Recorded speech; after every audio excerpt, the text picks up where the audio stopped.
जय हिंद, मेरा नाम मनोज मंडल है। आज के इस वीडियो का टॉपिक है कि क्या mid cap and small cap mutual fund in danger zone. दूसरा क्वेश्चन है कि क्या एसआईपी बंद करके और यहां से चले जाए। यानी कि आप लोगों का सवाल है। जब मैं कमेंट पढ़ रहा था तो मुझे समझ में आया कि आप लोगों का क्या क्या डाउट है, तो उसी डाउट के आधार पर यह वीडियो मैं लेकर आया हूं। यदि आपका भी पैसा म्यूचुअल फंड में इन्वेस्ट है तो यह वीडियो आपके लिए बहुत ज्यादा इंपॉर्टेंट है, या फिर आप इन्वेस्ट करने की सोच रहे हैं तो। तीसरा क्वेश्चन है, एफआईआई बेच के रिटेलर को किस प्रकार से झटका दे रहा है, ये झटका क्यों दे रहे हैं, इसके पीछे हम लॉजिक जानने वाले हैं। तो चलिए वीडियो की शुरुआत करते हैं। अगर यह वीडियो आपको अच्छी लगे तो वीडियो को लाइक कर देना, और इस चैनल में आप पहली बार वीडियो को देख रहे हो तो इस चैनल को सब्सक्राइब जरूर कर दीजिएगा। चलिए शुरू करते हैं। तो मिड कैप जो है अभी करंट 19% का अभी डाउन चल रहा है, गिरावट है। कितना? 19% की मिड कैप म्यूचुअल फंड में गिरावट चल रही है। अब ये गिरावट कैसे देखेंगे, और साथ ही साथ में आप लोगों का जो सवाल होता है कि क्या मिड कैप डेंजर है, एक उदाहरण है। उदाहरण के माध्यम से मैं आपको समझाऊंगा कि क्या मिड कैप इन्वेस्टर के लिए डेंजर हो सकता है। तो देखिए, जिसका इन्वेस्टमेंट 10 लाख रुपए पहले से इन्वेस्टमेंट है, पहले से, जैसे आज से 6 महीने 7-8 महीने पहले है, तो उसमें 19% का माइनस कर लीजिएगा, या फिर आपके पोर्टफोलियो में 19% का माइनस दिख रहा होगा।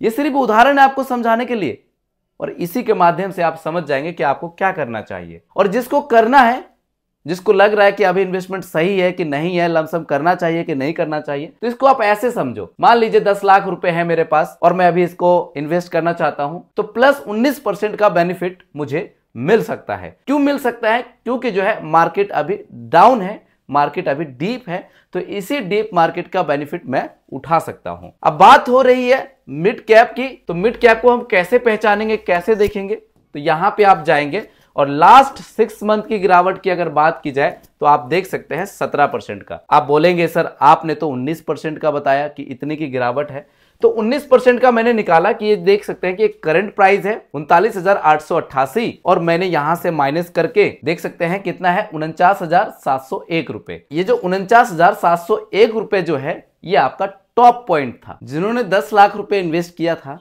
और अभी उनका पोर्टफोलियो आप देखोगे तो यहां से आप देख सकते हैं कि लास्ट 6 मंथ का 17% डाउन है। तो 39,888 रुपए अभी करंट प्राइस चल रहा है, और जैसा कि मैंने आपको बताया कि यहां पे जो है मिड कैप में 19% की गिरावट है। तो यहां से आप समझ गए होंगे कि क्या करना चाहिए, क्या नहीं करना चाहिए। और यहां पे उदाहरण एक और देख सकते हैं कि कुछ म्यूचुअल फंड है, देख सकते हैं कि 21,000 करोड़ एवं 17,000 करोड़ एवं इनका भी जो रिटर्न है लास्ट 1 ईयर का मिड कैप है, ऑल इक्विटी है, और 10 लाख रुपए लमसम अमाउंट हो गया। तो आप यहां से आप देख सकते हैं कि जो रिटर्न 20% का होया करता था, 18% का होया करता था, तो आप देख सकते हैं कि 13%, 10%, 9%, और यहां से आप देख सकते हैं 9%, 8%, 8%, 7%। सबसे नीचे जाएंगे तो आप देख सकते हैं कि -1%, -8%, -8% तक भी जो है पहुंच चुका है। तो क्या लगता है आपको? कमेंट करके आप जरूर बताइएगा कि इस टाइम आपको क्या करना चाहिए, क्या नहीं करना चाहिए। वहीं पे अगर बात की जाए स्मॉल कैप की, तो स्मॉल कैप में आप देख सकते हैं कि अभी 21% की यहां पे गिरावट है, 21% की गिरावट है। और अभी बने रहिए, आप लोगों का कमेंट लूंगा, और कमेंट के माध्यम से भी आप समझ पाएंगे आपको इस गिरावट में क्या करना चाहिए और क्या नहीं करना चाहिए। तो स्मॉल कैप 21% की गिरावट। बहुत लोगों का सवाल होगा कि sir small cap mutual fund danger है क्या? है या नहीं है, आप खुद समझ सकते हैं। एक उदाहरण है कि जिसका इन्वेस्टमेंट 15 लाख रुपए आज से 6 महीने पहले, 7 महीने पहले था, तो इन्वेस्ट हुआ था 15 लाख रुपए, और 21% का अभी लॉस चल रहा है।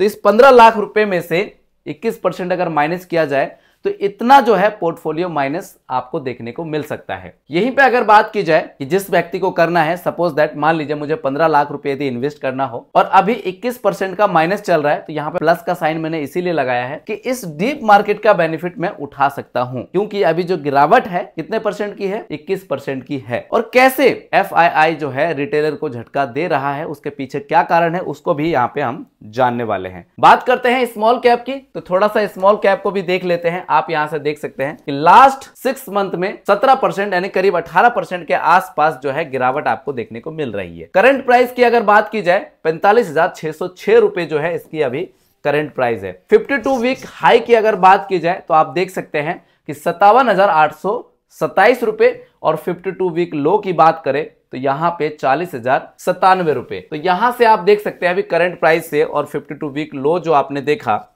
उसको देखने के बाद आप अंदाजा लगा सकते हैं कि अगर मार्केट में स्मॉल कैप में अगर और गिरावट होती है तो ज्यादा से ज्यादा कितना जा सकती है, 40,000 के आसपास जा सकती है। ये मेरा पर्सनल ओपिनियन है। आप इसी हिसाब से कैसे कैसे करके आपको इन्वेस्टमेंट करना है डीप मार्केट में, तो और भी वीडियो देख के आप हिंट लगा सकते हैं। अब सवाल ये आता है, जैसे आप लोग पूछ रहे हैं, क्वेश्चन कर रहे हैं कमेंट में कि एसआईपी बंद करके भाग जाना चाहिए क्या? तो मुझे आप ही खुद बताइए कि ऊपर के जो मैंने डेटा दिखाया, जो मैंने उदाहरण लिया, उसके आधार पर आपको क्या लगता है कि अभी एसआईपी बंद करके भाग जाना चाहिए या फिर रुके रहना चाहिए या फिर और पैसा इन्वेस्ट करना चाहिए? एक कमेंट करके जरूर बताना।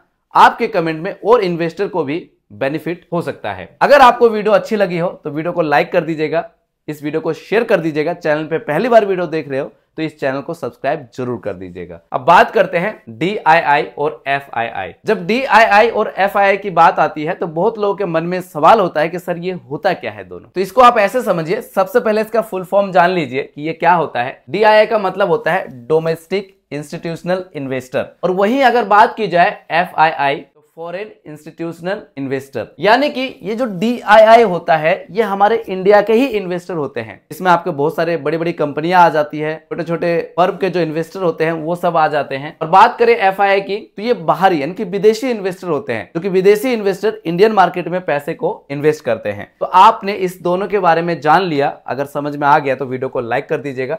अब बात करते हैं इनकी डेटास की, लेकिन डेटा से पहले मैं आपको स्मॉल कैप भी दिखा दूं कि स्मॉल कैप देख सकते हैं कि equity small cap time period हमने सिलेक्ट किया 1 ईयर, और यहां से आप देख सकते हैं कि जिसका इन्वेस्टमेंट 15 लाख रुपए पहले से होगा, आज से 6-7 महीने पहले, तो मैं यहां पे 1 साल का देख रहा हूं डाटा, किस प्रकार से यहां पे जो है 20%, 21%, 25% का रिटर्न यहां पे दिख रहा था 1 साल का।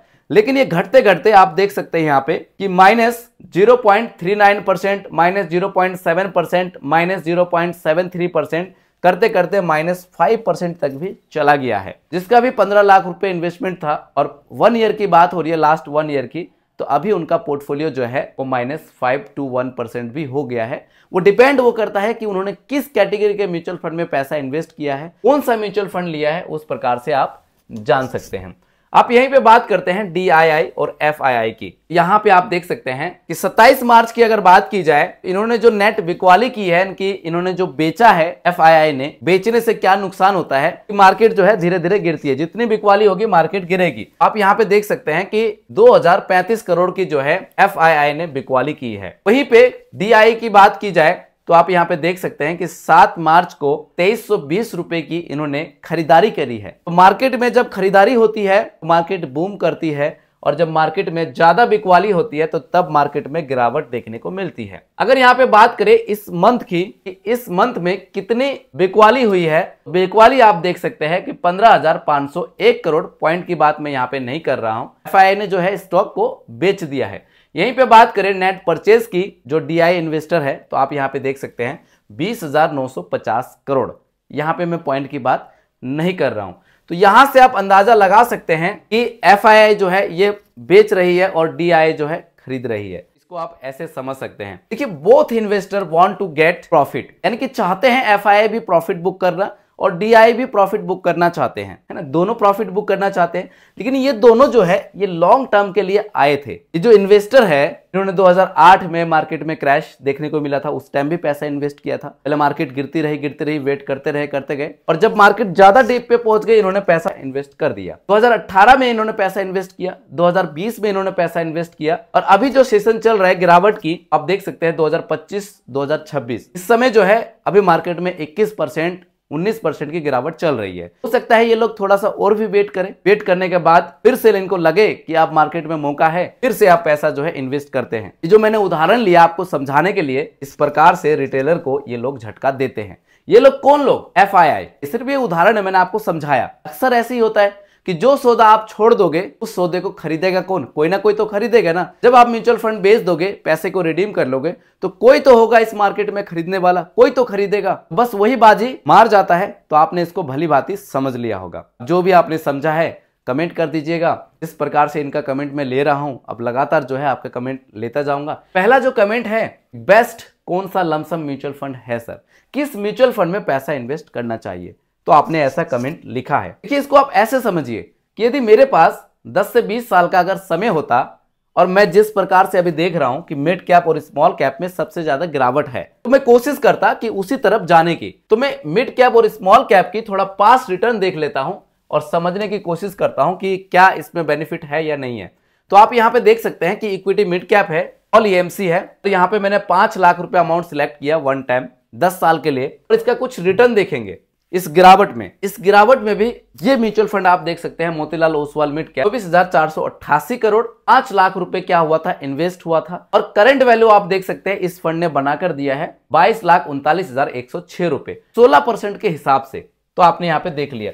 HDFC mid cap opportunity quant mid cap है, देख सकते हैं कि 16% का रिटर्न है, के बाद 15% का रिटर्न है। यही बात करें एडलवाइस मिड कैप की 15% का रिटर्न है। Kotak equity emerging 15% return, 5 lakh रुपए इन्वेस्ट हुआ, 21 लाख रुपए इस फंड ने बनाकर दिया है। निप्पॉन इंडिया ग्रोथ फंड आप देख सकते हैं 5 लाख रुपए इन्वेस्ट हुआ है, 21 लाख रुपए बनाकर दिया है, 15% के दर से रिटर्न दिया है। सबसे नीचे वाला बॉटम वाला फंड भी आप देख सकते हैं 12% का रिटर्न इसने जनरेट करके दिया है। ये अभी करंट वैल्यू है, 5 लाख रुपए इन्वेस्ट हुआ था और 5 लाख रुपए से पिछले 10 साल में इसने 15,80,000 के आसपास जो है करंट वैल्यू इसने जनरेट करके दिया है।